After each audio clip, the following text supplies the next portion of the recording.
ಇದೀಗ lunch break ಬಳಿಕ ಮುಂದುವರೆದಿದೆ ಶೋಧ ಕಾರ್ಯ. 4ನೇ ಪಾಯಿಂಟ್ನಲ್ಲಿ ಶವ ಕುರುಹುಗಾಗಿ ಶೋಧ ನಡೀತಾ ಇರೋದು. 3 ಪಾಯಿಂಟ್ಗಳಲ್ಲಿ ಅಗೆದ್ರೂ ಕೂಡ ಕಳೆ ಬರಹ ಸಿಕ್ಕಿಲ್ಲ. ಈಗ 4 ಮತ್ತು 5ನೇ ಪಾಯಿಂಟ್ ಅನ್ನು ಅಗೆಯುವುದಕ್ಕೆ ಎಸ್ಐಟಿ ನಿರ್ಧಾರ ಮಾಡಿದೆ. ಊಟದ ಬಳಿಕ ಮೊದಲಿಗೆ 4ನೇ ಪಾಯಿಂಟ್ನಲ್ಲಿ ಶೋಧವನ್ನು ನಡೆಸಲಾಗ್ತಾ ಇದ್ದು, ಅನಾಮಿಕನನ್ನ ಕರೆದುಕೊಂಡು ಬಂದಿದೆ ಎಸ್ಐಟಿ. ಅನಾಮಿಕನನ್ನ ಕರೆತಂದು ಎಸ್ಐಟಿ ಕಾರ್ಯಾಚರಣೆ ಮಾಡ್ತಾ ಇದೆ. ನೇತ್ರಾವತಿ ಸ್ನಾನಘಟ್ಟದಲ್ಲಿ ಮುಂದುವರೆದಿರುವಂತಹ ಉತ್ಖನನ. ಈಗಾಗಲೇ ಎಸ್ಐಟಿ 3 ಪಾಯಿಂಟ್ಗಳಲ್ಲಿ ಶೋಧ ಕಾರ್ಯ ಮಾಡಿದೆ. ಭೂಮಿಯನ್ನ ಅಗೆದ್ರೂ ಕೂಡ ಅಲ್ಲಿ ಯಾವುದೇ ರೀತಿಯಾದಂತಹ ಕಳೆ ಬರಹ ಸಿಕ್ಕಿಲ್ಲ. ದೂರುದಾರನನ್ನೇ ಕರ್ಕೊಂಡು ಹೋಗಿ ಅಲ್ಲಿ ಭೂಮಿಯನ್ನ ಅಗೆದ್ರೂ ಕೂಡ ಯಾವುದೇ ಮಾಹಿತಿ ಎಸ್ಐಟಿಗೆ ಸಿಕ್ಕಿಲ್ಲ. ಆದ್ರೆ ಇದೀಗ 4 ಮತ್ತು 5ನೇ ಪಾಯಿಂಟ್ ಅನ್ನ ಅಗೆಯುವುದಕ್ಕೆ ಎಸ್ಐಟಿ ಮುಂದಾಗಿರೋದು. ಲಂಚ್ ಬ್ರೇಕ್ ಅನ್ನ ತೆಗೆದುಕೊಂಡಿತ್ತು ಎಸ್ಐಟಿ. ಲಂಚ್ ಬ್ರೇಕ್ನ ನಂತರ ದೂರುದಾರನನ್ನ ಕರ್ಕೊಂಡು 4 ಮತ್ತು 5ನೇ ಪಾಯಿಂಟ್ ಅನ್ನು ಅಗೆಯುವುದಕ್ಕೆ ಎಸ್ಐಟಿ ಮುಂದಾಗಿದೆ. ನಿನ್ನೆಯಿಂದ ನಿರಂತರವಾಗಿ ಕಾರ್ಯಾಚರಣೆ ಮಾಡ್ತಾ ಇರುವಂತದ್ದು ಎಸ್ಐಟಿ ತಂಡ. ನಂಬರ್ 1 ಪಾಯಿಂಟ್ನಲ್ಲಿ ಏನೂ ಸಿಗ್ಲಿಲ್ಲ. 8 ಅಡಿ ಅಗಲ, 8 ಅಡಿ ಉದ್ದ, 15 ಅಡಿ ಅಗಲವನ್ನ ಅಗೆಯಲಾಗಿತ್ತು. ಈ ಬಗ್ಗೆ ಹೆಚ್ಚಿನ ಡೀಟೇಲ್ಸ್ ಅನ್ನ ಕೊಡ್ತಾರೆ ನಮ್ಮ ಪ್ರತಿನಿಧಿ ಭರತ್ ರಾಜ್. ನಮ್ಮ ಜೊತೆ ಮತ್ತೊಮ್ಮೆ ಸಂಪರ್ಕದಲ್ಲಿದ್ದಾರೆ. ಭರತ್ ರಾಜ್, ಇದೀಗ 1, 2, 3 ಪಾಯಿಂಟ್ ನಲ್ಲಿ ಯಾವುದೇ ರೀತಿಯಾದಂತಹ ಕಳೆ ಬರಹ ಸಿಕ್ಕಿಲ್ಲ. ಇದೀಗ 4ನೇ ಪಾಯಿಂಟ್ ನಲ್ಲಿ ಅಗೆಯುವುದಕ್ಕೆ ಎಸ್ಐಟಿ ಮುಂದಾಗ್ತಾ ಇರುವಂತದ್ದು. ಹೇಗೆ ನಡೀತಾ ಇದೆ ಕಾರ್ಯಾಚರಣೆ? ನೈನಾ, ಹೌದು, ಈಗಾಗಲೇ ಆ ಒಂದು ಕಾರ್ಯಾಚರಣೆ ಆರಂಭ ಆಗಿದೆ. ಅವರ ಲೆಕ್ಕಾಚಾರಗಳ ಪ್ರಕಾರ ಒಂದೊಂದು ಗುಂಡಿಗೆ 1 ಗಂಟೆಗಳನ್ನು ಅವರು ತೆಗೆದುಕೊಳ್ಳುವ ಅವಧಿಗಳಲ್ಲಿ 4ರಿಂದ 5, 5ರಿಂದ 6 ಅನ್ನುವಂಥದ್ದು. ಹಾಗಾಗಿ 4 ಮತ್ತು 5ಅನ್ನು ಅಗೆಯುವ ನಿರ್ಧಾರಗಳಿಗೆ ಅವರು ಬಂದಿದ್ದಾರೆ. ನಾನೀಗ ಆ ನೇತ್ರಾವತಿ ಸ್ನಾನಘಟ್ಟದ ಪಕ್ಕದಲ್ಲೇ ಇದ್ದೀನಿ. ನಾನು ಆ ನೇತ್ರಾವತಿ ಸ್ನಾನಘಟ್ಟದ ಬಳಿಯ ದೃಶ್ಯಗಳನ್ನು ನಿಮಗೆ ತೋರಿಸುವಂಥ ಕೆಲಸಗಳನ್ನು ಮಾಡ್ತೀನಿ. ಯಾಕಂದರೆ ಇಲ್ಲಿ ಜೋರಾಗಿ ಮಳೆ ಸುರಿತಾ ಇದೆ. ಮಳೆ ಕೂಡ ಇಲ್ಲಿನ ಪ್ರಕ್ರಿಯೆಗಳಿಗೆ ಬಹಳ ಅಡ್ಡಿಯನ್ನು ಮಾಡ್ತಾ ಇರುವಂಥದ್ದು. ನೇತ್ರಾವತಿ ಸ್ನಾನಘಟ್ಟಕ್ಕಿಂತ ಒಂದು 500 ಮೀಟರ್ ದೂರದಲ್ಲಿರುವ ಜಾಗ. ಯಾಕಂದ್ರೆ ಅವರು ಎಂಟ್ರಿ ಆಗುವಂತದ್ದು ನೇತ್ರಾವತಿ ಸ್ನಾನಘಟ್ಟದಿಂದ. ಬೆಳಿಗ್ಗೆ ಅವರು ಆ ಜಾಗದಿಂದ ಎಂಟ್ರಿ ಆದ್ರು. ಆದ್ರೆ ಇದೇ ಜಾಗದಿಂದ ನಾನೀಗ ತೋರಿಸ್ತಾ ಇರುವಂತಹ ಕಾಡು ದಾರಿ ಏನಿದೆ, ಆ ಕಾಡು ನೇತ್ರಾವತಿ ನದಿಯ ಪಕ್ಕದಲ್ಲಿರುವಂತಹ ಪ್ರದೇಶ ಏನಿದೆ, ಕಾಡು ಪ್ರದೇಶ ಏನಿದೆ, ಆ ಕಾಡು ಪ್ರದೇಶದಿಂದ ಊಟಕ್ಕಾಗಿ ಅವರು ಎಕ್ಸಿಟ್ ಆಗಿದ್ರು. ಆ ಬಳಿಕ ಊಟ ಮುಗಿಸಿ 4 ಗಂಟೆಗೆ ಮತ್ತೆ ಇದೇ ಜಾಗದಿಂದ, ಅಂದ್ರೆ ಪಾಯಿಂಟ್ ನಂಬರ್ 8 ನಾವೇನು ವಿಸಿಬಲ್ ಆಗಿ ನೋಡ್ತೀವಿ, ಇಲ್ಲಿಂದ ಪಕ್ಕದಲ್ಲಿ ನೋಡ್ತೀವಿ, ಆ ಜಾಗದಿಂದ ಎಂಟ್ರಿ ಆಗಿ ಅವರು ಮತ್ತೆ ಕಾಡು ದಾರಿಯ ಮೂಲಕ ಈ ದಾರಿಯಲ್ಲಿ ಅವರು ಒಳಭಾಗಕ್ಕೆ ಹೋಗಿರುವಂತದ್ದು. ಹಾಗಾಗಿ ನಮಗೆ ಒಳಗಡೆ ಏನಾಗ್ತಾ ಇದೆ, ಒಳಗಡೆ ಯಾವ ರೀತಿಯಾದಂಥ ಕಾರ್ಯಗಳಾಗ್ತಾ ಇದೆ ಅನ್ನುವಂಥದ್ರ ಬಗ್ಗೆ ಯಾವುದೇ ಮಾಹಿತಿಗಳು ಸಿಗೋದಿಲ್ಲ ಮತ್ತು ಯಾವುದೇ ಚಿತ್ರಣಗಳು ಕೂಡ ನಮಗೆ ಸಿಗೋದಿಲ್ಲ. ಹಾಗಾಗಿ ಸದ್ಯದ ಮಟ್ಟಿಗೆ ಅಲ್ಲಿ ಬೆಳವಣಿಗೆಗಳಾಗ್ತಾ ಇರುವಂಥದ್ದು. ಆ ಒಂದು ಬೆಳವಣಿಗೆ ಯಾವ ಹಂತದಲ್ಲಿ ಆಗ್ತಾ ಇದೆ, ಏನಾಗ್ತಾ ಇದೆ ಅಂದರೆ ಯಾವುದೇ ರೀತಿಯಾದಂಥ ಹೊಸತನ ಏನು ಇರೋದಿಲ್ಲ. ಆ ಅಗೆಯುವಂತಹ ಮ್ಯಾನ್ಯುವಲ್ ಅಗೆಯುವಂತಹ ಕಾರ್ಮಿಕರು ಏನಿದ್ದಾರೆ, ಆ ಕಾರ್ಮಿಕರು ಅಲ್ಲಿ ಅಗೆಯುವ ಕೆಲಸಗಳನ್ನು ಮಾಡ್ತಾರೆ. ಅವರು ಪೂರ್ಣವಾಗಿ ಅಗೆದ ನಂತರ ಆ ಒಂದು ಲೆಕ್ಕಾಚಾರವನ್ನೇ ಈಗ ಎಸ್ಐಟಿ ಇಟ್ಕೊಂಡಿದೆ. ಅಂದರೆ ನಿನ್ನೆಯ ಘಟನೆಗೂ ಇವತ್ತಿನ ಘಟನೆಗೂ ಬಹಳಷ್ಟು ಸಾಮ್ಯತೆ ಇದೆ. ನಿನ್ನೆ ಬಹಳ ಡೀಪ್ ಆಗಿ ಆ ಇಡೀ ಅವಧಿಯನ್ನು ತೆಗೆದುಕೊಂಡಿದ್ರು. ನಿರಂತರ ಸುದೀರ್ಘ ಒಂದು ಹೊಂಡವನ್ನ ತೆಗಿಲಿಕ್ಕೋಸ್ಕರನೇ ಅವರು 11 ಗಂಟೆಯಿಂದ ಸಂಜೆ 6 ಗಂಟೆಯವರೆಗಿನ ಅವಧಿಗಳನ್ನ ಇಟ್ಟಿದ್ರು. ಆದರೆ ಈಗ ಆ ರೀತಿಯಾದಂಥ ಅವಧಿಗಳನ್ನ ತೆಗೆದುಕೊಳ್ಳೋದಿಲ್ಲ. ಅವರ ಪ್ರಕಾರ 1-1.25 ಗಂಟೆಯನ್ನ ಕೇವಲ ಗುಂಡಿ ಅಗೆಯೋದಕ್ಕಾಗಿ ಅವರು ತೆಗೆದುಕೊಂಡಿರುವಂಥದ್ದು. ಹಾಗಾಗಿ ಇವತ್ತಿನ ಈ ಪ್ರಕ್ರಿಯೆ ಕೇವಲ 1 ಗಂಟೆಯಲ್ಲಿ ಮುಗಿಯುತ್ತೆ. ಬಹುತೇಕವಾಗಿ ಅದೇ ಲೆಕ್ಕಾಚಾರದಲ್ಲಿ ಅವರು ಸುಮಾರು 1 ಗಂಟೆಗಳ ಕಾಲ ಲೆಕ್ಕಾಚಾರ ಇಟ್ಟಿರಬಹುದು. ಹಾಗಾಗಿ 4 ಗಂಟೆಗೆ ಬಂದಿದ್ದಾರೆ. 4ರಿಂದ 5 ಗಂಟೆ ಅಂದರೆ 5.25 ಗಂಟೆ ಆಗಬಹುದು. ಆ ಸಮಯದಲ್ಲಿ ಅವರು ಒಂದು ಗುಂಡಿಯನ್ನು ತೆಗೆಯುವಂಥ ಸಾಧ್ಯತೆಗಳು, ನಿರ್ಧಾರಗಳನ್ನು ಮಾಡಬಹುದು ಅಂತ ಅನಿಸುತ್ತೆ. ಅದರ ಜೊತೆಗೆ 5ರಿಂದ 6 ಬೆಳಕು ಬಹುತೇಕವಾಗಿ ಒಂದು 6:30 ಹೊತ್ತಿಗೆ ಇಲ್ಲಿ ಕತ್ತಲಾಗಬಹುದು. ಹಾಗಾಗಿ ಕತ್ತಲಾಗುವ ಮುಂಚೆ ಮಹಜರು ಪ್ರಕ್ರಿಯೆಗಳನ್ನು ಮುಗಿಸುವಂಥ ಕೆಲಸಗಳನ್ನು ಅವರು ಮಾಡಬೇಕಾಗುತ್ತೆ. ಹಾಗಾಗಿ ಈಗ ಸದ್ಯಕ್ಕೆ ಎಲ್ಲ ಪ್ರಕ್ರಿಯೆಗಳು ನಡೀತಾ ಇದೆ. ಇನ್ನು ಮೊಹಂತಿ ಅವರು ಕೂಡ, ಯಾಕಂದರೆ DGP ಮೊಹಂತಿ ಅವರು ಕೂಡ ಈಗ ಕೆಲವೇ ಕ್ಷಣಗಳಲ್ಲಿ ಈ ಒಂದು ಜಾಗಕ್ಕೆ ಆಗಮಿಸ್ತಾರೆ. ನಾವು ಆದಷ್ಟು ಈ ಒಂದು ಪಾಯಿಂಟ್ನಿಂದ ಅವರು ಇಳಿದು ಬರ್ತಾರೆ. ಹಾಗಾಗಿ ನಾವು ಆ ಜಾಗಗಳಿಗೆ ಕ್ಯಾಮರಾವನ್ನು ಫೋಕಸ್ ಮಾಡ್ತೀವಿ. DGP ಮೊಹಂತಿ ಅವರ ಆಗಮನ, ಯಾಕಂದರೆ ಮೊಹಂತಿ ಇಲ್ಲಿ ಮೊನ್ನೆಯಿಂದ ಈ ಒಂದು ಸ್ಥಳಕ್ಕೆ ಬಂದಿರಲಿಲ್ಲ. ಹಾಗಾಗಿ DGP ಮೊಹಂತಿ ಅವರು ಈ ಒಂದು ಜಾಗಕ್ಕೆ ಬರಬೇಕಾಗಿತ್ತು. ಅವರು ಕೂಡ ಈ ಒಂದು ಮೃತದೇಹಗಳನ್ನು ಎಲ್ಲಿ ಆತ ಹೂತಿಟ್ಟಿದ್ದಾನೆ ಅನ್ನುವಂಥ ಸೂಚನೆಗಳನ್ನು ಕೊಟ್ಟಿದ್ದಾನೆ. ಆ ಜಾಗದಲ್ಲಿ ಮೊಹಂತಿ ಬಂದು ಪರಿಶೀಲನೆ ನಡೆಸಬೇಕಾದಂತಹ ಒಂದು ಅಗತ್ಯತೆಗಳು ಕೂಡ ಇದೆ. ಹಾಗಾಗಿ ಅವರ ಉಪಸ್ಥಿತಿಯಲ್ಲೂ ಕೂಡ 4 ಮತ್ತು 5ರ ಜಾಗ ಏನಿದೆ, ಆ ಜಾಗಗಳಿಗೆ ಮೊಹಂತಿ ಉಪಸ್ಥಿತಿಯಲ್ಲಿ ಈ ಒಂದು ಪ್ರಕ್ರಿಯೆ ನಡಿಬಹುದು ಅಂತ ಅನಿಸುತ್ತೆ. ಹಾಗಾಗಿ ಈ ಒಂದು ಜಾಗದಲ್ಲಿ ಈಗ ಸದ್ಯಕ್ಕೆ ನಾವು ನೋಡ್ಬೋದು, ಮೇಲೆ ಬ್ರಿಡ್ಜ್ನ ಮೇಲೆ ನಾನು ನಿಮ್ಗೆ ತೋರಿಸ್ತಾ ಇದ್ದೀನಿ.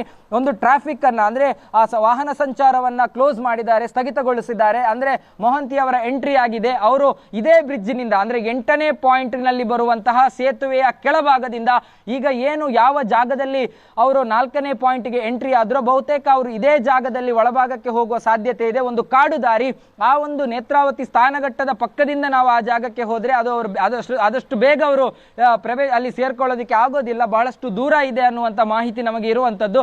ಹಾಗಾಗಿ ಈ ಜಾಗದಿಂದ ಪ್ರವೇಶವನ್ನ ಪಡೆದ್ರೆ ಅವರು ಬೇಗ ಆ ಒಂದು ಜಾಗಕ್ಕೆ ಸೇರಿಕೊಳ್ಳಬಹುದು. ಈ ಒಂದು ಜಾಗದಿಂದ ಹೋದ್ರೆ ಮಾತ್ರ ಅವರು ಆ ಜಾಗಕ್ಕೆ ಬರುವಂತ ಸಾಧ್ಯತೆಗಳು ಇರುವಂತದ್ದು. ಹಾಗಾಗಿ ಈಗ ಸದ್ಯಕ್ಕೆ ಅಲ್ಲಿ ವಾಹನಗಳನ್ನ ತಡೆ ಹಿಡಿದಿದ್ದಾರೆ.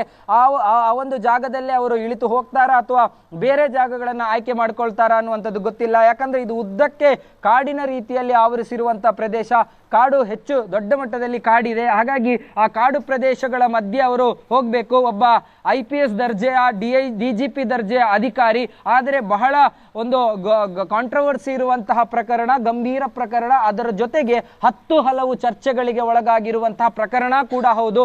ಹಾಗಾಗಿ ಈ ಪ್ರಕರಣದಲ್ಲಿ ಯಾವುದನ್ನೂ ಕೂಡ ತಳ್ಳಿ ಹಾಕುವಂತಿಲ್ಲ, ಯಾವುದನ್ನು ಕೂಡ ಏಕಾಏಕಿಯಾಗಿ ಈ ಪ್ರಕರಣದಲ್ಲಿ ನಿರ್ಧರಿಸುವಂತೆಯೂ ಇಲ್ಲ. ಹಾಗಾಗಿ ಇದರ ನಿರ್ಧಾರಗಳ ಹಿಂದೆ ಯಾವುದೇ ನಿರ್ಧಾರಗಳ ಹಿಂದೆ ಬಹಳಷ್ಟು ಗಂಭೀರ ನಿಲುವುಗಳನ್ನು ತೆಗೆದುಕೊಳ್ಳಬೇಕಾಗುತ್ತೆ. ಪೊಲೀಸರು ಆಗಿರಲಿ ಅಥವಾ ಉನ್ನತ ಮಟ್ಟದ ಅಧಿಕಾರಿಗಳೇ ಆಗಿರಲಿ, ಕಾಲಕಾಲಕ್ಕೆ ಇವುಗಳನ್ನು ನೋಡಿಕೊಂಡು ಕಾಲಕಾಲಕ್ಕೆ ಈ ಒಂದು ಪ್ರಕ್ರಿಯೆಗಳಲ್ಲಿ ಭಾಗಿಯಾಗಿ ಕಾಲಕಾಲಕ್ಕೆ ಅಲ್ಲಿ ಏನೆಲ್ಲ ಸಿಸ್ಟಮ್ಗಳನ್ನು ಅನುಸರಿಸಬೇಕೋ ಅದೆಲ್ಲವನ್ನ ಅನುಸರಿಸಬೇಕಾದಂತಹ ಅಗತ್ಯತೆಗಳಿರುವಂಥದ್ದು. ಹಾಗಾಗಿ ಸದ್ಯಕ್ಕೆ ಆ ಒಂದು ಪ್ರಕ್ರಿಯೆಯಲ್ಲಿ ಭಾಗಿಯಾಗಲಿಕ್ಕೆ, ಯಾಕಂದ್ರೆ IPS ಅಧಿಕಾರಿಗಳು ಅನುಚೇತ್ ಅವರು ಈಗ ಕಂಪ್ಲೀಟ್ ಉಸ್ತುವಾರಿಯನ್ನ ನೋಡ್ಕೊಳ್ತಾ ಇದ್ದಾರೆ. ಎಲ್ಲ ಸಂದರ್ಭಗಳಲ್ಲೂ ಕೂಡ ಇಲ್ಲಿಗೆ ಅವರು ಬರ್ಲಿಕ್ಕೆ ಆಗೋದಿಲ್ಲ ಪ್ರಣವ್ ಮೊಹಂತಿ ಅವರು. ಹಾಗಾಗಿ ಪ್ರಣವ್ ಮೊಹಂತಿ ಅವರ ಪರವಾಗಿ ಅವರು ಈ ಒಂದು ಜಾಗಗಳಲ್ಲಿ ಬಂದು ಅದರ ಉಸ್ತುವಾರಿಗಳನ್ನ ನೋಡಿಕೊಳ್ಳುವಂತ ಕೆಲಸಗಳನ್ನ ಮಾಡ್ತಾ ಇದ್ದಾರೆ. ಆದರೆ ಈಗ ಸ್ವತಃ ಅಂದ್ರೆ 2-3 ದಿನಗಳಿಗೊಮ್ಮೆ ಆದ್ರೂ ಈ ಭಾಗಕ್ಕೆ ಬರಬೇಕಾಗುತ್ತೆ. ಯಾಕಂದ್ರೆ 3 ಜಾಗಗಳನ್ನ ಅಗೆಯಲಾಗಿದೆ. 3 ಜಾಗಗಳಲ್ಲಿ ಯಾವುದೇ ರೀತಿಯಾದಂತಹ ಸುಳಿವುಗಳು ಸಿಕ್ಕಿಲ್ಲ.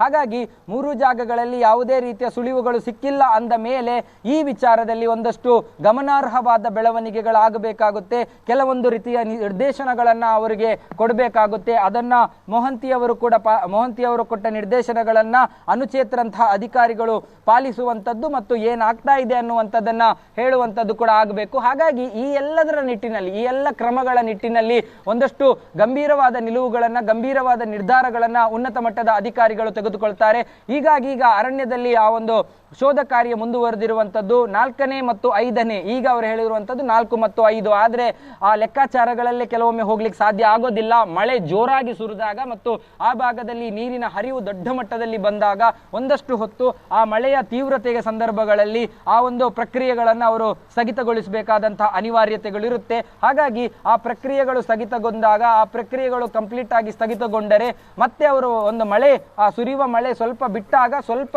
ಆ ಮಳೆಯ ಪ್ರಮಾಣ ಕಡಿಮೆ ಆದಾಗ ಅವರು ಅದನ್ನ ಮತ್ತೆ ಆರಂಭಿಸಬೇಕಾದಂತ ಅನಿವಾರ್ಯತೆ ಇದೆ. ಹಾಗಾಗಿ ಈಗ ಸದ್ಯಕ್ಕೆ ಪ್ರಕ್ರಿಯೆಗಳಾಗ್ತಾ ಇದೆ. ಸ್ವತಃ ಪುತ್ತೂರು ಸಹಾಯಕ ಆಯುಕ್ತರು ಆಗಿರುವಂತಹ ಸ್ಟೆಲ್ಲಾ ವರ್ಗೀಸ್ ಅವರು ಈ ಎಲ್ಲ ಇದರಲ್ಲಿ ಭಾಗಿದಾರಿಕೆಯನ್ನು ಪಡ್ಕೊಂಡಿದ್ದಾರೆ. ಆ ಒಂದು ಮ್ಯಾಜಿಸ್ಟ್ರೇಟ್ ಮುಖ್ಯಸ್ಥರು ಆಗಿರುವಂತವರು ಮತ್ತು ಅವರ ಸುಪರ್ದಿಯಲ್ಲಿ, ಅವರ ಉಸ್ತುವಾರಿಯಲ್ಲಿ ಆಗಬೇಕು. ಮತ್ತೊಂದು ಬಹಳ ಗಮನಾರ್ಹವಾದಂಥ ವಿಚಾರ ಗಮನಿಸಬೇಕು ಮತ್ತು ಇದು ಬಹಳ ಅವರೊಂದು ಕಾರ್ಯವೈಖರಿಗೂ ಕೂಡ ನಾವು ಶ್ಲಾಘಿಸಬೇಕು. ಒಬ್ಬ ಮಹಿಳಾ ಅಧಿಕಾರಿ ಈ ಒಂದು ಜಾಗದಲ್ಲಿ ಇರುವಂತದ್ದು, ಒಬ್ಬ ಮಹಿಳಾ ಅಧಿಕಾರಿ ಈ ಜಾಗದ ಆ ಒಂದು ಮ್ಯಾಜಿಸ್ಟ್ರೇಟ್ ದರ್ಜೆಯ ಅಧಿಕಾರಿಯಾಗಿ ಅಲ್ಲಿ ಇದ್ದಾರೆ. ಅದರ ಜೊತೆಗೆ ಒಂದಷ್ಟು ವೈದ್ಯರು ಕೂಡ ಇದ್ದಾರೆ. ಅದನ್ನು ಕೂಡ ನೋಡಬಹುದು. ನಾವೀಗ ಕೆಳಭಾಗದ ದೃಶ್ಯಗಳನ್ನು ನಿಮಗೆ ತೋರಿಸ್ತಾ ಇದ್ದೀನಿ. DGP ಮೊಹಂತಿ ಅವರು ಆಗಮಿಸ್ತಾ ಇರುವಂತಹ ದೃಶ್ಯಗಳನ್ನ, ಕಾಡಿನ ಒಳಭಾಗದಲ್ಲಿ ಅಂದ್ರೆ ಒಳಗಿನ ದೃಶ್ಯಗಳು. ಹಾಗಾಗಿ ಜೋರು ಮಳೆ ಸುರಿತಾ ಇದೆ. ಅದರಲ್ಲಿ ಅಧಿಕಾರಿಗಳು ರೈನ್ ಕೋಟ್ ಗಳನ್ನ ಹಾಕಿಕೊಂಡೇ ಒಳಭಾಗಕ್ಕೆ ಬರ್ತಾ ಇದ್ದಾರೆ. ಎಲ್ಲ ಸಿಬ್ಬಂದಿಗಳು ಕೂಡ ಅವರಿಗೆ ರಕ್ಷಣೆ ಅಂದ್ರೆ ಅವರ ಮುಂದುಗಡೆ ಅವರ ಕೆಲವೊಂದು ಅಧಿಕಾರಿಗಳು ಕೂಡ ಇರುವಂತದ್ದು. ಯಾಕಂದ್ರೆ ಇದು ಬಹಳ ಒಂದು ಗಂಭೀರವಾದ ಪ್ರಕರಣ. ಜಡಿ ಮಳೆಯಲ್ಲೂ ಕೂಡ ಅವರು ಈ ರೀತಿಯ ಪ್ರಕ್ರಿಯೆಗಳಲ್ಲಿ ಭಾಗಿಯಾಗಬೇಕಾದಂತ ಅನಿವಾರ್ಯತೆ ಇದೆ. ಹಾಗಾಗಿ ಅನುಚೇತ್ ಅವರಿದ್ದಾರೆ. ಅನುಚೇತ್ ಅವರ ಜೊತೆಗೆ ಬೇರೆ ಅಧಿಕಾರಿಗಳು ಮೊಹಂತಿ ಅವರಿದ್ದಾರೆ. ಅನುಚೇತ್ ಮತ್ತು ಮೊಹಂತಿ ಇಬ್ಬರು ಅಧಿಕಾರಿಗಳು ಕೂಡ ಒಳಭಾಗಕ್ಕೆ ಬರ್ತಾ ಇದ್ದಾರೆ. ಅವರಿಗೆ ಹೆಚ್ಚುವರಿ ಪೊಲೀಸರ ಭದ್ರತೆಯನ್ನ ಕೂಡ ಹಾಕಲಾಗಿದೆ. ಭದ್ರತೆಯ ಜೊತೆಗೆ ಆ ಅಧಿಕಾರಿಗಳನ್ನ ಆ ಜಾಗಕ್ಕೆ ಕರ್ಕೊಂಡು ಹೋಗುವ ಕೆಲಸಗಳಾಗ್ತಾ ಇದೆ. ಯಾಕಂದ್ರೆ ಈ ಒಂದು ಜಾಗದಲ್ಲಿ ಅಗೆಯುವ ಪ್ರಕ್ರಿಯೆಗಳು ಮುಂದುವರೆದಿರುವಂತದ್ದು.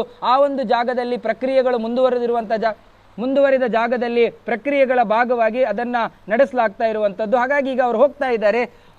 ಹೋಗ್ತಾ ಇರುವಂತ ಜಾಗಕ್ಕೆ ಅವರು ಎಂಟ್ರಿ ಆಗ್ತಾ ಇರುವಂತದ್ದು. ಅಲ್ಲಿ ಇನ್ನು ಯಾರೆಲ್ಲ ಈ ಅಧಿಕಾರಿಗಳು ಇದ್ದಾರೋ ಅದನ್ನ ಅವರು ಗಮನಿಸಬೇಕು. ಏನೆಲ್ಲ ಅಲ್ಲಿ ಘಟನೆಗಳಾಗ್ತಾ ಇದೆ ಅನ್ನುವಂಥದ್ದನ್ನ ಕೂಡ ನೋಡಬೇಕು. ಅದನ್ನೆಲ್ಲ ನೋಡಿದ ನಂತರವೇ ಅವೆಲ್ಲ ಮಾಹಿತಿಗಳನ್ನ ಕಲೆ ಹಾಕಬೇಕಾಗುತ್ತೆ. ಹಾಗಾಗಿ ಈಗ ಸದ್ಯಕ್ಕೆ ಒಂದು ವರದಿಯ ಪ್ರಕಾರ ಅವರು ಒಳಗಡೆ ಹೋಗ್ತಾ ಇರುವಂತದ್ದು. ಇನ್ನೇನು ಕೆಲವೇ ಕ್ಷಣಗಳಲ್ಲಿ ಆ ಒಂದು 4ನೇ ಪಾಯಿಂಟ್ ನನ್ನ ಅವರು ತಲುಪ್ತಾರೆ. ತಲುಪಿದ ಮೇಲೆ ಅವರಿಂದ ಒಂದಷ್ಟು ನಿರ್ದೇಶನಗಳು ಬರಬಹುದಷ್ಟೇ. ಅವರ ಮತ್ತಷ್ಟು ನಿರ್ದೇಶನಗಳನ್ನ ಅಧಿಕಾರಿಗಳು ಪಾಲನೆ ಮಾಡಬಹುದು ಅಂತ ಅನ್ಸುತ್ತೆ. ಪಾಲನೆ ಮಾಡಿದ ನಂತರ ಮತ್ತೆ ಏನಾಗುತ್ತೆ ಅನ್ನುವಂಥದ್ದನ್ನ ಕಾದು ನೋಡಬೇಕಾಗಿದೆ. ಒಟ್ಟು ಈಗ ಅವರು ಹೋಗ್ತಾ ಇದ್ದಾರೆ, ಎಲ್ಲ ಅಧಿಕಾರಿಗಳು ಕೂಡ ಹೋಗ್ತಾ ಇದ್ದಾರೆ. ಹಾಗಾಗಿ ಆ ಒಂದು ಕಾರ್ಯಾಚರಣೆಗೆ ಯಾವುದೇ ರೀತಿಯಾದಂತಹ ಅಡ್ಡಿ ಇಲ್ಲ. ಆ ಕಾರ್ಯಾಚರಣೆ ಇನ್ನೂ ಕೂಡ ನಿರಂತರವಾಗಿ ಮುಂದುವರಿಯುತ್ತೆ. ಆದರೆ ಆ ಕಾರ್ಯಾಚರಣೆಯ ಸಂದರ್ಭಗಳಲ್ಲಿ ಒಂದು ಉನ್ನತ ಮಟ್ಟದ ಅಧಿಕಾರಿಗಳು ಭೇಟಿ ಕೊಟ್ಟರೆ ಅವರಿಗೊಂದು ರೀತಿಯಾದಂತಹ ಧೈರ್ಯ ಮತ್ತು ವಿಶ್ವಾಸ, ಅದರ ಜೊತೆಗೆ ಕೆಲವೊಂದು ನಿರ್ದೇಶನಗಳು ಅಂದ್ರೆ ಸೀನಿಯಾರಿಟಿಗಳ ಮೇಲೆ ಹೇಳೋದಾದ್ರೆ ಒಂದಷ್ಟು ನಿರ್ದೇಶನಗಳನ್ನ ಅವರು ಕೊಡಲೇಬೇಕು. ಅಂತಹ ನಿರ್ದೇಶನಗಳನ್ನು ಅವರು ಪಾಲಿಸಲು ಕೂಡ ಬೇಕು. ಹಾಗಾಗಿ ಈ ಎಲ್ಲ ವಿಚಾರದಲ್ಲೂ ಕೂಡ ಇದು ಬಹಳ ಗಮನಿಸಬೇಕಾದಂತಹ ಅಂಶ. ಹಾಗಾಗಿ ಇದನ್ನ ಕೂಡ ಈ ಒಂದು ತನಿಖಾ ತಂಡದಲ್ಲಿರುವಂತವರು ನಿರ್ವಹಿಸಬೇಕಾಗುತ್ತೆ. ಒಟ್ಟು ಈಗ ಎಲ್ಲ ಅಧಿಕಾರಿಗಳು ಕೂಡ ಒಳಭಾಗಕ್ಕೆ ಹೋಗಿದ್ದಾರೆ. ಇನ್ನು ಪ್ರಕ್ರಿಯೆ ಆರಂಭ ಆಗಿದೆ. ಅದು ಯಾವಾಗ ಮುಕ್ತಾಯ ಆಗುತ್ತೆ ಅನ್ನುವಂಥದ್ದನ್ನ ಕಾದು ನೋಡಬೇಕಾಗಿದೆ. ಥ್ಯಾಂಕ್ ಯು ಭರತ್ ರಾಜ್, ನಿಮ್ಮೆಲ್ಲ ಡೀಟೇಲ್ಸ್.